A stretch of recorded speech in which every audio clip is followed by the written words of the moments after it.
नमस्कार, स्वागत है आप सभी का मध्य प्रदेश और छत्तीसगढ़ की खबरों में। मैं आपके साथ निकिता कश्यप। बुलेटिन की शुरुआत करते हैं हेडलाइंस के साथ।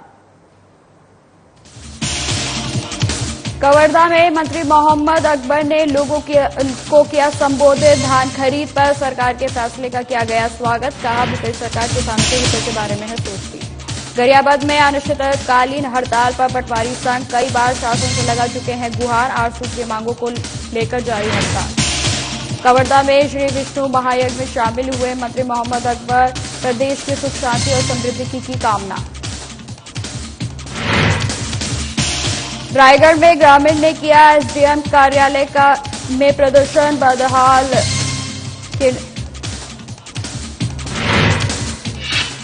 बिलासपुर में चाकूबाजी के 2 मुख्य आरोपी गिरफ्तार। आरोपी के कब्जे से चोरी की बाइक बरामद। पुलिस आरोपियों से कर रही पूछताछ। शुरुआत करते हैं खबरों की। खबर कवर्धा से है, जहां कबीरधाम जिले के कैबिनेट मंत्री मोहम्मद अकबर ने लोगों को संबोधित करते हुए कहा कि मुख्यमंत्री भूपेश बघेल ने किसानों के हित के लिए धान का विक्रय प्रति एकड़ 15 क्विंटल से बढ़ाकर 20 क्विंटल कर दिया है। अब इससे किसान अपना पूरा धान समर्थन मूल्य में बेच सकेंगे।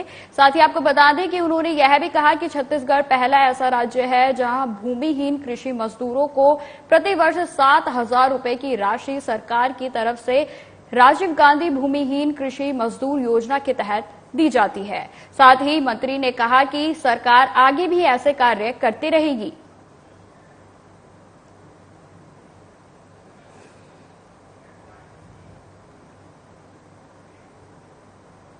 रायपुर में संसदीय सचिव और विधायक विकास उपाध्याय ने वीर सावरकर वार्ड नंबर 1 हमीरपुर जरवाए में गिरोधपुरी की तर्ज पर भव्य जेतखाम निर्माण का भूमि पूजन सतनाम समाज के वरिष्ठ जनों के साथ किया। इस दौरान विकास उपाध्याय ने कहा कि सतनाम समाज की मांग पर सतनाम समाज के आस्था का प्रतीक जेतखाम का निर्माण मेरे विधानसभा में हो रहा है। इसके साथ ही कहा कि मैं सतनाम समाज को बधाई देता हूं और साथ ही इसकी स्वीकृति देने के लिए मुख्यमंत्री भूपेश बघेल का भी धन्यवाद करता हूं।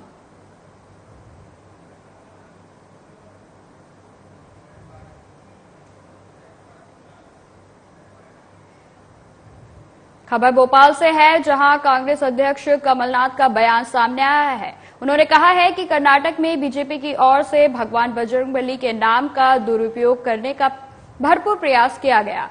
किस प्रकार पैसे का दुरुपयोग किया गया, उसके बावजूद कांग्रेस की कुल सीटों की 50% सीटें भी नहीं जीत पाए हैं।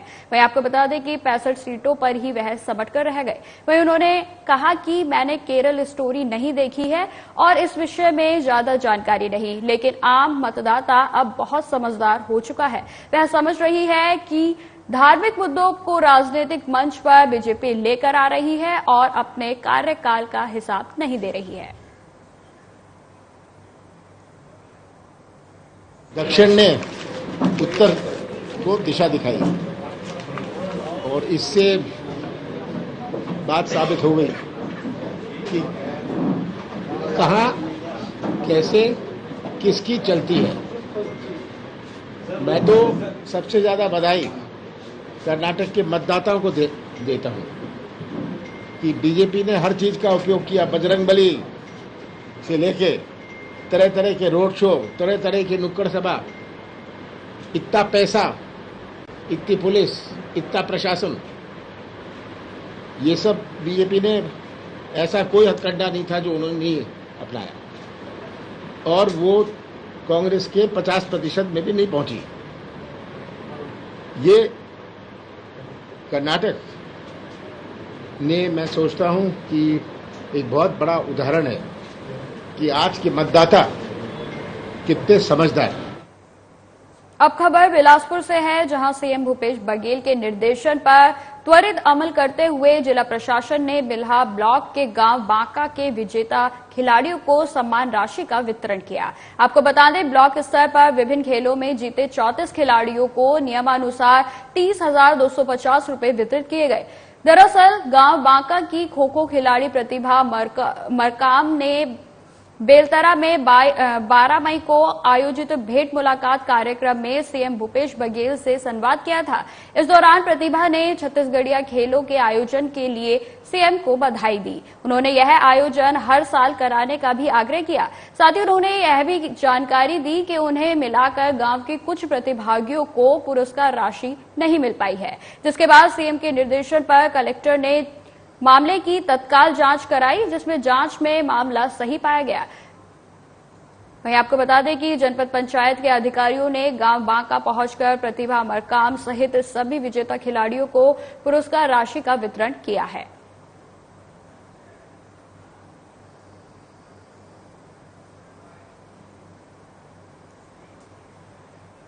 गरियाबंद जिले में इन दिनों हरा सोना यानी तेंदुपत्ता की तोड़ाई जोरों पर है। बता दें कि छत्तीसगढ़ के गरियाबंद जिले में 1 मई से तेंदुपत्ता की तोड़ाई का कार्य शुरू होता है। वहीं ग्रामीण तेंदुपत्ता को एक मुख्य आय का साधन भी मानते हैं। छत्तीसगढ़ के भूपेश बघेल सरकार की महत्वाकांक्षी योजनाओं के तहत विभिन्न योजनाओं का लाभ लोगों को मिल रहा है।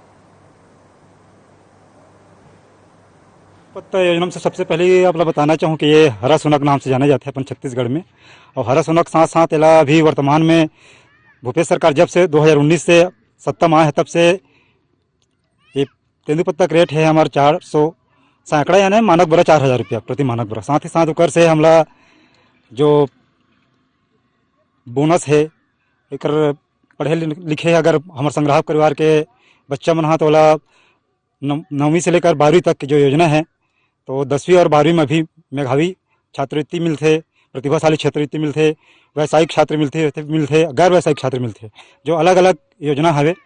जैसे 10वीं में और 12वीं में 75% से अधिक अंक पाने वाला हमारा विद्यार्थी मल्ला जो तेंदुपत्ता संग्राहक परिवार के मुख्य लड़का है लड़की है वो मल्ला 12वीं में उत्तीर्ण होते 75% अंक से वाला 25,000 के अनुदान है।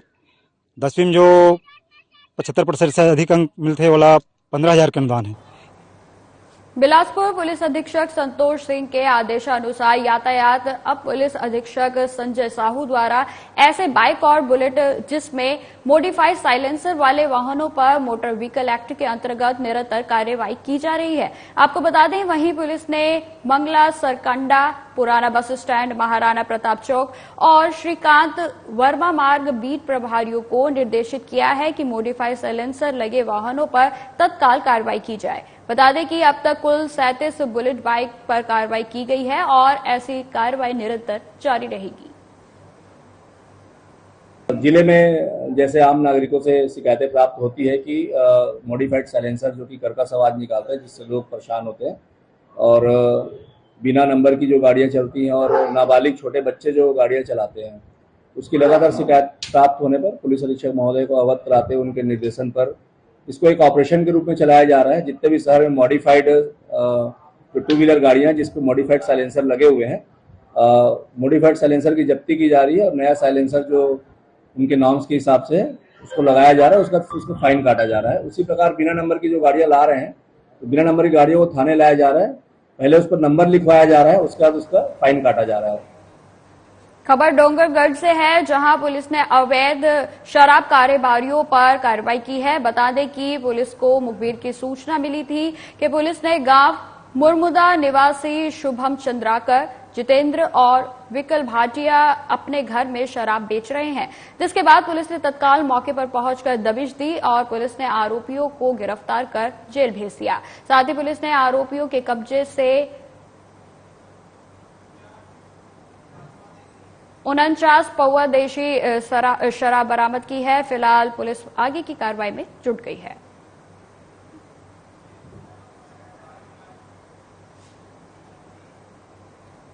कहते हैं कि समय खराब हो तो अपने भी साथ नहीं देते हैं। एक ऐसा उदाहरण धार जिला मुख्यालय में देखने को मिला जहां पर करीब 6 साल की निमिषा के इलाज के लिए मां बाप और दादी भटक रही हैं। बता दें कि निमिषा की दादी ममता गोयल के अनुसार उसकी छोटी मोटी किराने की दुकान है जिसमें उसके बेटे, बहू, पोता पोती और पति का गुजारा बसर होता है।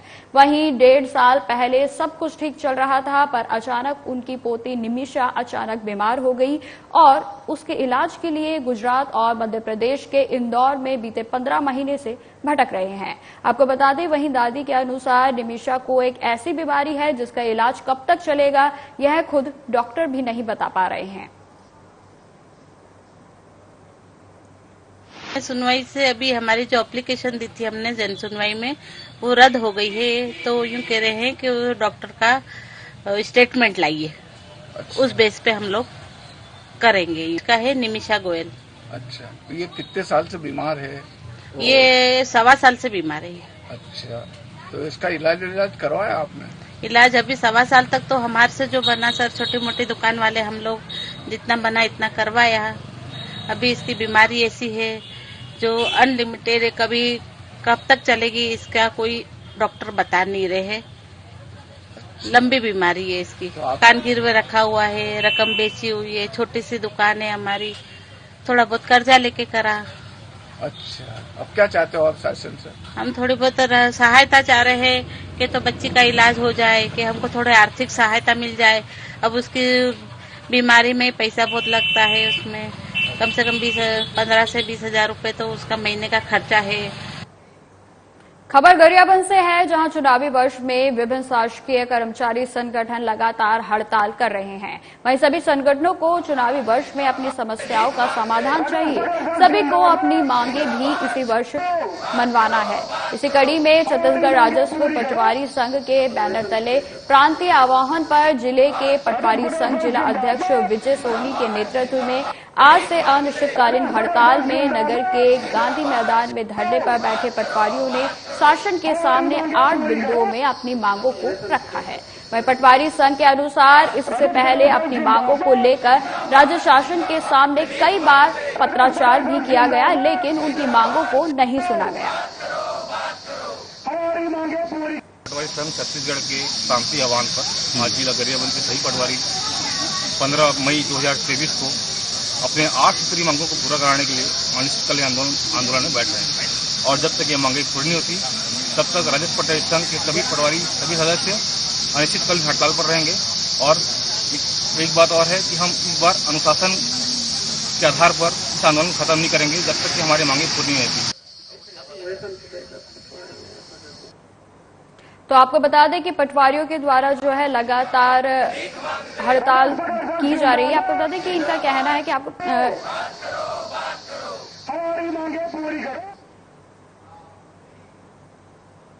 खबर कवर्धा से है, जहां प्रदेश के वन, परिवहन, आवास, पर्यावरण और जलवायु परिवर्तन मंत्री मोहम्मद अकबर श्री विष्णु महायज्ञ कार्यक्रम में शामिल हुए। उन्होंने यज्ञ में पूजा अर्चना कर प्रदेश के सुख, समृद्धि और शांति की कामना की। इस दौरान भजन कीर्तन और कथा सुनाकर श्रीफल भेंट करते हुए पीठाधीश महाराज से आशीर्वाद भी प्राप्त किया गया।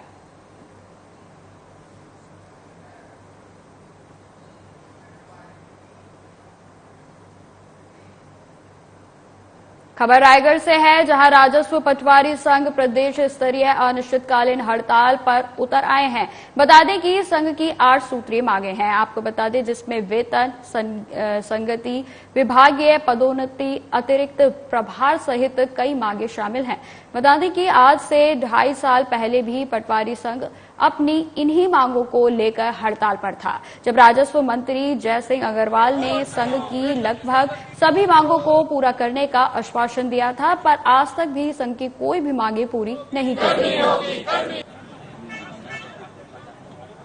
ये हमारा 8 सूत्रीय मांग है और प्रांतीय निर्देश एवं आह्वान के अनुसार हम लोग अभी आज हड़ताल चालू कर दिए हैं और पूरे प्रदेश में 5000 पटवारी अपने अपने हड़ताल पंडाल पर हड़ताल में शामिल हो गए हैं।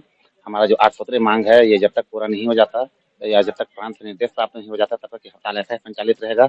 और पूरे रायगढ़ जिले के 250 पटवारी आज हड़ताल में सब शामिल हो चुके हैं अपना शासकीय काम, जैसे कि हमने कलेक्टर महोदय को ज्ञापन दे दिया है कि हम हड़ताल में जा रहे हैं करके, इसलिए अपना मतलब काम आज से बंद कर दें। कलम बंद, काम बंद, हड़ताल शुरू हो गया है। हमारी इधर मांग तो मुख्य 8 है।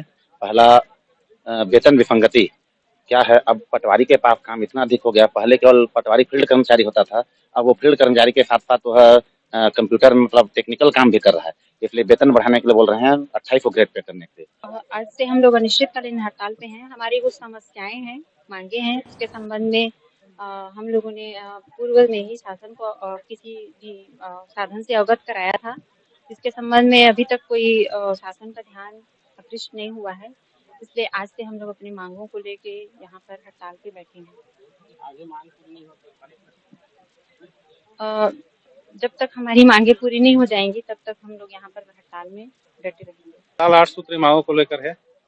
वर्ष 2020 दिसंबर में हमने इसी संबंध में हड़ताल किया था। उसमें माननीय राजस्व मंत्री तेजस्वी सिंह अग्रवाल के आश्वासन पे हम हड़ताल को स्थगित कर दिए थे, मगर लगभग 2.5 साल बीतने के बाद भी उस पर किसी प्रकार कार्रवाई नहीं हुई, इसलिए हमें मजबूरन पुनः आंदोलन का रुख अख्तियार करना पड़ रहा है।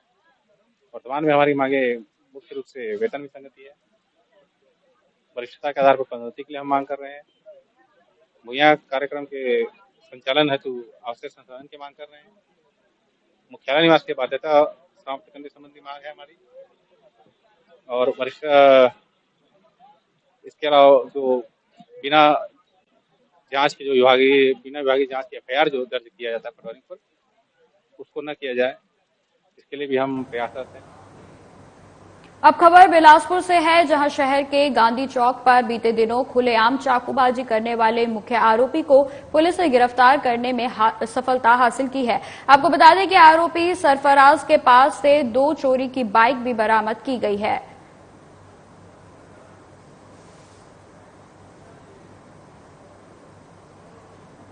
गांधी चौक में रंजिश को लेके 2 लड़कों के द्वारा एक राह चलते व्यक्ति के साथ कुछ नुकीली चीज से मारपीट की गई थी और उसके वार किया गया था, जिससे उसको चोट आई थी। उसने थाना उपस्थित आकर रिपोर्ट दर्ज कराई थी, जिसमें धारा 324 का मामला दर्ज किया गया था। एक लड़का जो विधि संघर्षरत बालक था, जिसे उसी दिन गिरफ्तार कर लिया गया था। एक फरार था, जिसे आज सरफरोज उर्फ सरफू को गिरफ्तार किया गया है, माननीय न्यायालय के समक्ष पेश किया जा रहा है। सरफरोज के कब्जे से 2 मोटरसाइकिल जब्त की गई हैं, जो चोरी की है, जो उसने स्वीकार भी किया है कि उसने चोरी की थी करके, और उसके आगे की कार्रवाई की जा रही है। रायगढ़ के ग्राम पंचायत लामिद रहा के ग्रामीणों ने रायगढ़ SDM कार्यालय में आकर प्रदर्शन किया और तहसीलदार द्वारा जारी बेदखल के नोटिस को जांच होने तक स्थगन आदेश जारी करने की मांग की है। आपको बता दें, ग्रामीणों का कहना है कि वे भूमि पर कई दशकों से घर बनाकर बसे हुए हैं। इन दिनों लामिद रहा में अवैध प्लांटिंग का काम जोरों से चल रहा है। बता दें कि कुछ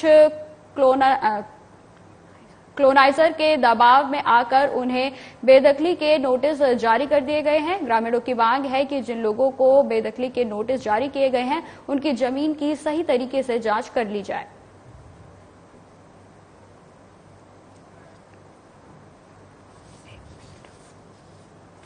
तो आपको बता दें कि रायगढ़ में लगातार जो है इन लोगों के द्वारा मांग की गई है कि जो इन्हें बेदखली के नोटिस जारी किए गए हैं, उनकी जांच की जाए। लोगों को कहना है कि वो जिस स्थान को लेकर बेदखली के नोटिस दिए गए हैं, वहां पर काफी समय से रह रहे हैं, अपना घर बनाकर रह रहे हैं और काफी पुराने समय से बसे हुए हैं, और जिसको लेकर अचानक से प्रशासन की ओर से उन्हें बेदखली के नोटिस दिए गए हैं। आपको बता दें कि इस एरिया में काफी बड़ी संख्या में ये जो लोग हैं वहां पर घर बनाकर रह रहे हैं, और जिनको अचानक से नोटिस मिलने पर उनके प्रवास पर जो है बात आ गई है, और इसी को लेकर उनके द्वारा SDM को ज्ञापन सौंपा गया है, जिसमें उनके द्वारा मांग की गई है कि जो हमें बेदखली के नोटिस दिए गए हैं, उनकी कृपया बारीकी से जांच कराई जाए। के ग्रामवासी आए थे, उनकी शिकायत ये थी कि तहसील कार्यालय से उनको बेदखली नोटिस जारी हुआ है और अब अपने मकान में निवासरत हैं, और इसको लेकर के वो चिंतित थे। मैंने उनको आश्वासन दिया है कि जब तक आवश्यक जांच हम नहीं कर लेंगे, तब तक किसी भी प्रकार की कोई तोड़फोड़ की कार्यवाही या बेदखली की कार्यवाही नहीं की जाएगी। उसमें और भी विभिन्न प्रकार की शिकायतें हैं। उन्होंने कुछ खसरा नंबरों को उल्लेख करते हुए कहा है कि पूर्व में वे बड़े छोटे झाड़ के जंगल मद में दर्ज थे, तो उस बात की भी जांच की जाएगी कि यदि वे प्राइवेट लैंड या किसी को उस पर अधिकार प्राप्त हुआ है तो किस प्रकार से प्राप्त हुआ, और जांच पश्चात ही कोई कार्यवाही हम करेंगे। ग्राम लामीदरा में अवैध प्लाटिंग का जो काम है वो जोरों पर है, जिसके कारण जो है गांव में बसे 20-25 वर्षों से बसे हुए लोगों को बेदखली का नोटिस जारी कॉलोनाइजरों के द्वारा जारी करवाया जा रहा है, जिसके लिए हम सभी आज लामीदरहा के ग्रामवासी, सभी पंचायत के प्रतिनिधिगण, सब लोग हम लोग आए हुए हैं और एसडीएम साहब से मांग किए हुए हैं कि ये अनावश्यक रूप से बिना जांच किए जो बेदखली शासकीय भूमि का जारी हो रहा है, ये अनुचित है और इसको जो है स्थगित करते हुए गरीबों का जो घर है वो ना तोड़ा जाए, ऐसा हम लोगों द्वारा गांव के सभी लोगों द्वारा एसडीएम साहब को ज्ञापन दिया गया है। जी, हम लोग यहाँ 20-25 साल से हमारी आश्रत है, जमीन महिला लोग उनके घर को तोड़ा जा रहा है, इसलिए हम लोग तो पाने के लिए आए थे यहाँ पे। कई लोगों को पीएम आवास यहाँ पर मिल चुका है, बसे बसाए घर को तो बहुत से घर है, 6-7 घर। क्या कह रहे हैं? तोड़ने के लिए आदेश आया था। आप लोग क्या चाह रहे हैं? बसा बसा घर क्यों हो जाए? 20-25 साल से वहाँ निवास कर रहे हैं, कई लोगों को पीएम आवास भी मिल चुका है वहाँ पर। एसडीएम साहब से क्या जवाब मिला? स्टे लगवा दी हैं, अभी देख लेते हैं, चेक करवाकर, मतलब जांच करवाकर। कबीरधाम में के तारेगांव जंगल में एक पति ने अपनी पत्नी पर टांगी से वार करके मौत के घाट उतार दिया। जानकारी के अनुसार बता दें कि शादी के उत्सव में अपने छोटे भाई के साथ पत्नी को नाचते देख आरोपी पति ने इस घटना को अंजाम दिया है। शादी कार्यक्रम में अपनी पत्नी के चरित्र पर संदेह करते हुए उसके साथ मारपीट कर चाकू से गले पर हमला कर दिया गया, जिससे उसकी पत्नी सन्मति बाई अपनी जान बचाकर घर से निकलकर भागी। वहीं आरोपी युवक ने अपनी पत्नी सन्मति बाई, बड़े भाई तिक्तू बेगा, मोहतू बेगा और छोटा भाई जगत राम बेगा और जीजा सुखराम बेगा पर कुल्हाड़ी से वार किया, जिसमें बड़े भाई जगत राम बेगा और तिक्तू बेगा की मौके पर ही मृत्यु हो गई। फिलहाल पुलिस ने मामले में कार्रवाई शुरू करते हुए आरोपी को गिरफ्तार कर लिया है और आगे की कार्रवाई शुरू कर दी है।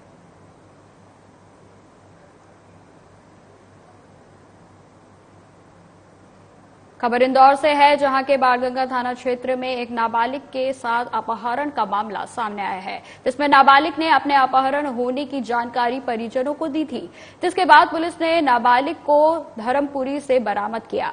जानकारी के अनुसार लड़की ने एग्जाम में फेल होने के डर से ऐसा कदम उठाया था और अपने अपहरण की झूठी कहानी रची थी।